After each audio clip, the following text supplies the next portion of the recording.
तो बच्चों आज हम जो हमने परमेय संख्याओं के गुण धर्म पढ़े हैं, ठीक है, उसको यहाँ पर फिर रिवाइज करने वाले, उसकी पुनरावृत्ति करने वाले। तो एक महीने की ग्रीष्मकालीन अवकाश के बाद हमारा विद्यालय आज खुला है। तो इससे पहले हम मिशन कोशिश के तहत जो हमारा पाठ्यक्रम निर्धारित किया गया था उसको सीख रहे थे, ठीक। तो अभी जो है हम ये एक चैप्टर करने वाले हैं। इससे पहले मैंने आपको पहले चैप्टर से कुछ चीज़ें बताई भी हुई है, ठीक है, परमेय संख्याओं के गुण धर्म, ठीक। सबसे पहले परमेय संख्याएं होती क्या हैं, ये चीज़ बताई थी। तो परमेय संख्याएं कौन सी संख्याएं होती हैं? जिन संख्याओं को हम P/Q के रूप में लिख सकते हैं, जिन संख्याओं को हम P/Q के रूप में लिख सकते हैं। P/Q क्या है? भिन्न है एक, ठीक है। इसमें P क्या है? इस भिन्न का अंश है, और Q क्या है? हर है। उन्हें हम परमेय संख्याएं कहते हैं, एक शर्त के साथ। शर्त क्या है कि जो इसका हर है Q वो 0 के बराबर नहीं होना चाहिए। Q is not equal to 0, हर शून्य नहीं होना चाहिए। समझ रहे हो बात?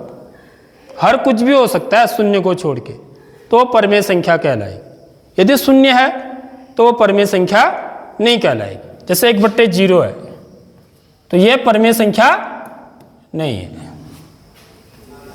यह 5/0 है तो यह भी परमेय संख्या नहीं है, क्योंकि इनका हर 0 है। देखो ऐसा क्यों? क्योंकि हम शून्य से किसी भी संख्या को भाग नहीं दे सकते। इसका मतलब हुआ मेरे को हर से अंश में भाग देना होता है ना। भिन्न का मतलब क्या है?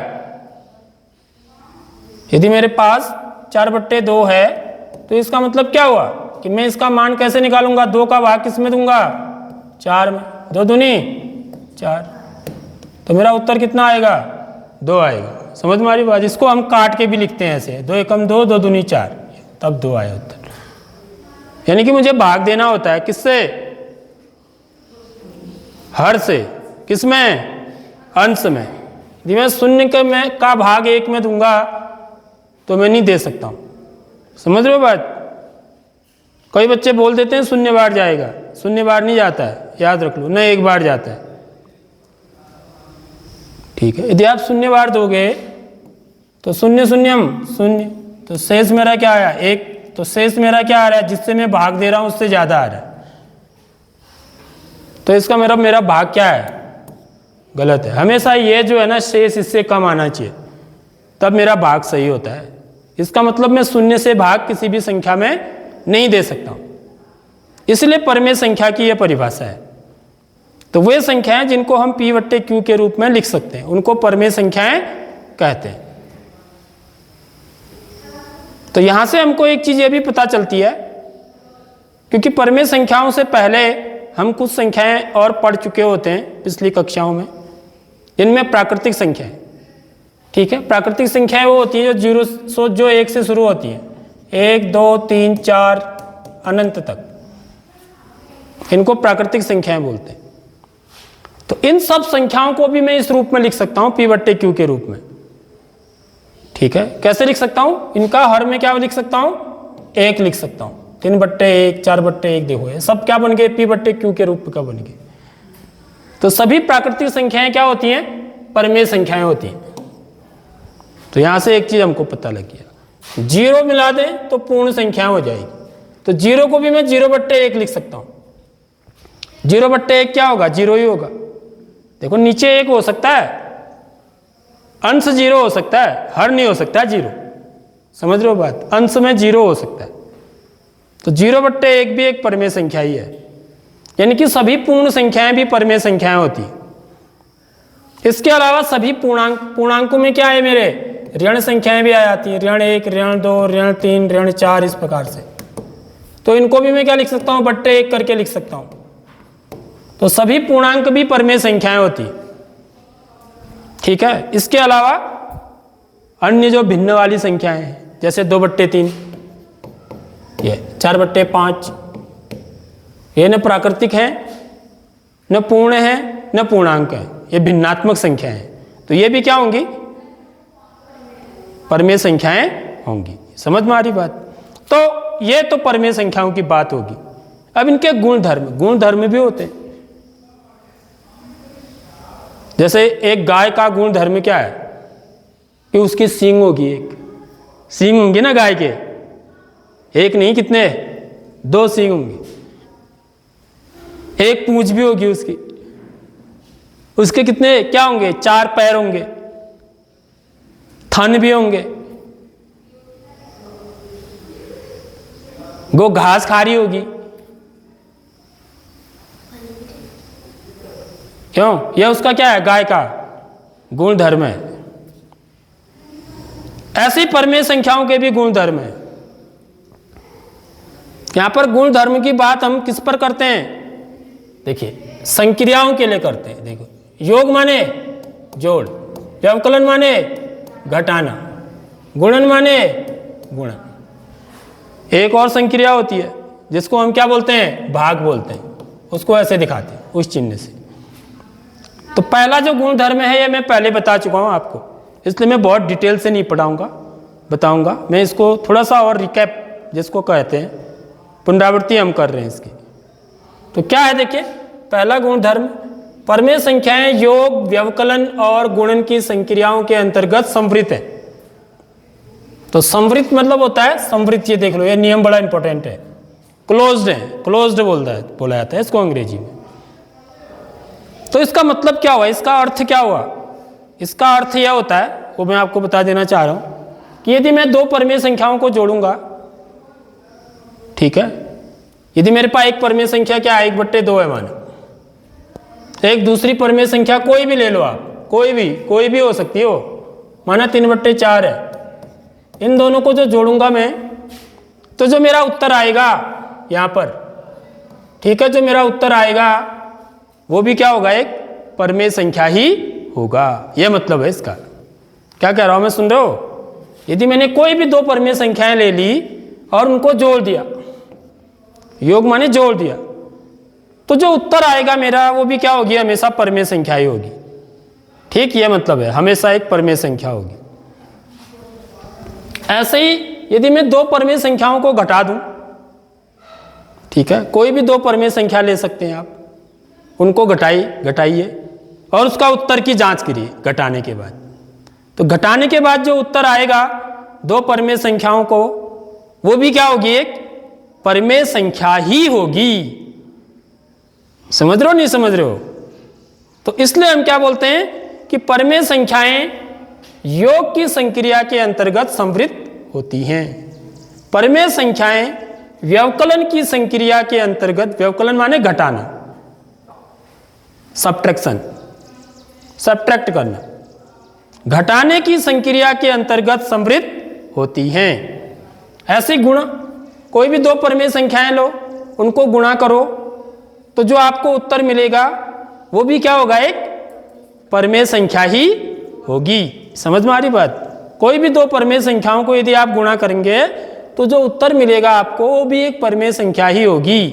तो इसलिए हम क्या बोलते हैं कि परमेय संख्याएं गुणन की संक्रिया के अंतर्गत संवृत होती हैं।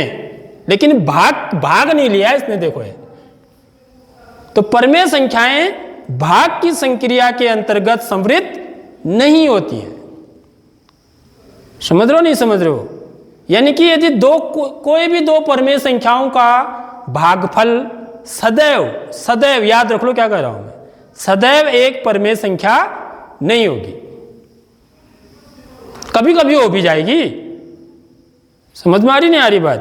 तो यदि माना मैं 1/2 भागा 1/3 करूंगा, तो जो मेरा उत्तर आएगा वो क्या आएगा, परमेय संख्या ही आएगा। समझ में आ रही बात? लेकिन यह हमेशा नहीं होगा। जब हमेशा होगा तभी संवृत बोलेंगे हम। 2 परमेय संख्याओं को यदि आप जोड़ेंगे तो हमेशा परमेय संख्या मिलेगी। 2 परमेय संख्याओं को आप घटाएंगे कोई भी, तो हमेशा आपको एक परमेय संख्या मिलेगी। 2 परमेय संख्याओं को आप गुणा करेंगे तो हमेशा एक परमेय संख्या मिलेगी।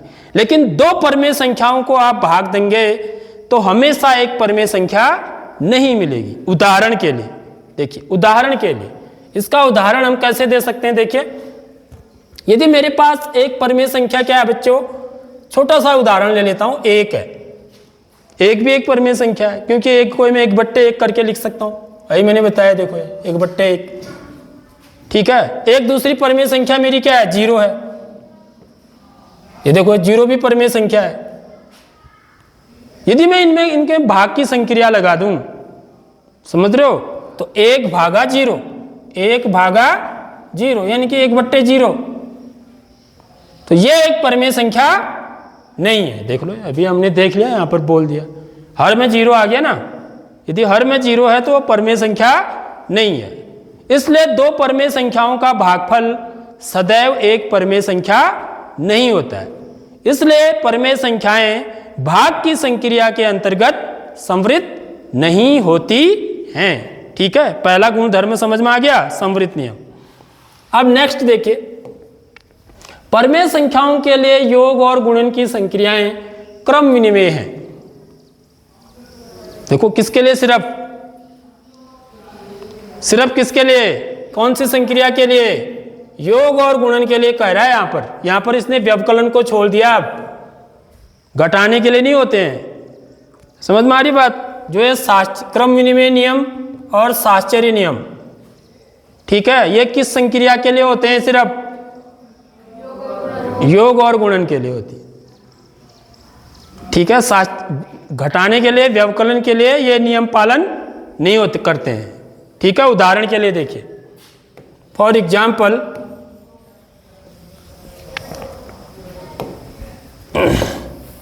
जैसे मैंने एक परिमेय संख्या a है मेरी, माना, ठीक है, कोई भी परिमेय संख्या a है, एक दूसरी परिमेय संख्या b है, तो क्रम विनिमय नियम का मतलब क्या होता है? देखिए, यदि मैं इनको जोड़ूंगा तो क्या कहलाएगा मेरा? a धन b।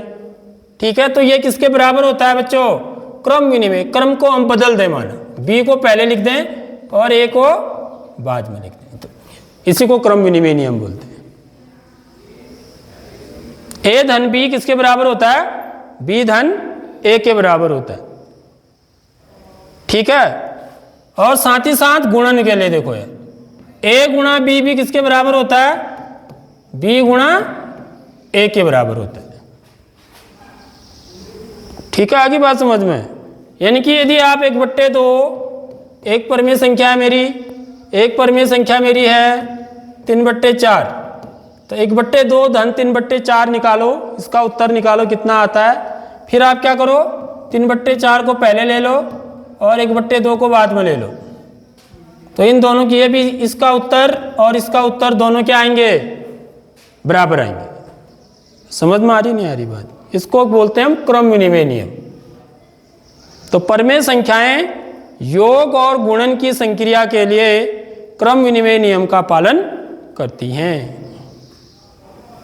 किस संक्रिया के लिए? केवल योग और गुणन के लिए, घटाने, व्यवकलन और भाग के लिए नहीं करती है। समझ में आ रही बात? 1/2 ऋण 3/4, 1/2 ऋण 3/4 और 3/4 ऋण 1/2 आपस में बराबर नहीं होंगे। करके देखना जरा, एक का उत्तर धन में आएगा, एक का उत्तर ऋण में आ जाएगा। तो इसलिए घटाने के लिए क्रम विनिमय नियम का पालन नहीं होता है परिमेय संख्याओं में, न भाग के लिए होता है। ठीक है, आगे बात समझ में? साहचर्य नियम क्या होता है? देखिए, साहचर्य नियम किसको बोलते हैं हम? यहां पर हम 3 संख्याएं लेते हैं। साहचर्य नियम के लिए कितनी संख्याएं लेते हैं? 3। यह a धन b धन c ऐसे लिखा जाता है। a धन b धन c, b धन c को हमने एक ब्रैकेट में ले लिया है। ठीक है, इसका मान जितना आएगा वो किसके बराबर होता है बच्चों? a धन b, इसको एक साथ लो, धन c, इसके बराबर होता है। इसको साहचर्य नियम बोलते हैं। समझ में आ रही बात? साहचर्य नियम के लिए 3 परिमेय संख्याएं लेते हैं, a, b और c। एक बार 2 को एक साथ लेते हैं, ठीक, अंतिम 2 को, अंतिम दो को एक साथ ले लो और इसको अलग, फिर पहले दो को एक साथ ले लो, तीसरे को अलग। तो ये जो उत्तर आएगा और ये जो उत्तर आएगा ये आपस में क्या होगा, बराबर होगा। ठीक है, इसी को गुणन के रूप में भी ले सकते हैं हम। देखो गुणन भी लिखा है, यानी कि a गुणा b धन सी, सॉरी b गुणा सी, क्या करना चाहिए, b गुणा सी, गुणा है a गुणा कोष्टक में b गुणा सी बराबर किसके होगा, a गुणा b गुणा सी के। देख लो वही चीज लिखी मैंने, यहां पर धन लगा, यहां पर गुणा लगा दिया। तो योग और गुणन के लिए शास्त्रीय नियम का पालन करते हैं कौन, परमेय संख्याएं। व्यवकलन और भाग के लिए नहीं करते। ठीक है बच्चों, आगे बात समझ में। अब आते हैं तीसरे नियम पर। परमेय संख्याओं के लिए परमेय संख्या शून्य योज्य तत्समक है, बड़ा इंपॉर्टेंट है। शून्य को योज्य तत्समक बोलते हैं। परमेय संख्याओं के लिए शून्य को, जो शून्य क्या है, शून्य भी एक परमेय संख्या है, ठीक है, वो क्या कहलाती है, योज्य तत्समक बोलते हैं। योज्य तत्समक का मतलब यह होता है कि यदि किसी परमेय संख्या में आप शून्य जोड़ेंगे तो वही परमेय संख्या मिलेगी आपको। समझ में आ रही बात, इसलिए इसको योज्य तत्समक बोला जाता है। उदाहरण के